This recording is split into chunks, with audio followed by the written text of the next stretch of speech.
జమ్మూ కాశ్మీర్లోని పహల్గాంలో పర్యాటకులపై జరిగిన పాశవిక ఉగ్రదాడితో భారత్ పాక్ మధ్య ఉద్రిక్తతలు భగ్గుమన్నాయి.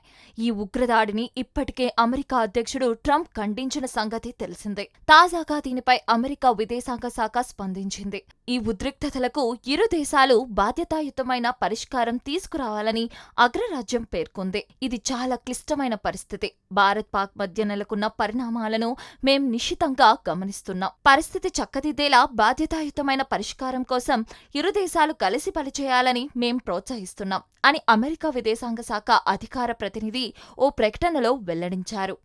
అయితే ఉగ్రదాడిని తీవ్రంగా ఖండిస్తున్నామని, ఈ విషయంలో భారత్కు వాషింగ్టన్ అండగా ఉంటుందని తెలిపారు. అంతకుముందు ట్రంప్ కూడా దీనిపై మాట్లాడుతూ పహల్గాం దాడి చెత్త పని అని పేర్కొన్నారు. కశ్మీర్ సమస్యను భారత్ పాక్ పరిష్కరించుకుంటాయని తెలిపారు. ఇదిలా ఉండగా పహల్గాం ఉగ్రదాడితో తమకు ఎలాంటి సంబంధం లేదంటూ బుకాయిస్తున్న పాక్ దీనిపై అంతర్జాతీయ దర్యాప్తు కోరుతున్న సంగతి తెలిసిందే. పాక్ వాదనను చైనా కూడా సమర్థిస్తోంది. తాజా ఉద్రిక్తతల నేపథ్యంలో చైనా విదేశాంగ శాఖ మంత్రి వాంగ్ యు పాక్ విదేశీ వ్యవహారాల మంత్రితో ఫోన్లో మాట్లాడారు. ఇరు దేశాల మధ్య పరిణామాలను నిశితంగా పరిశీలిస్తున్నట్లు చెప్పిన చైనా మంత్రి ఉగ్రదాడిపై నిష్పక్షపాత దర్యాప్తునకు మద్దతు ఇస్తామని పాక్కు హామీ ఇచ్చారు.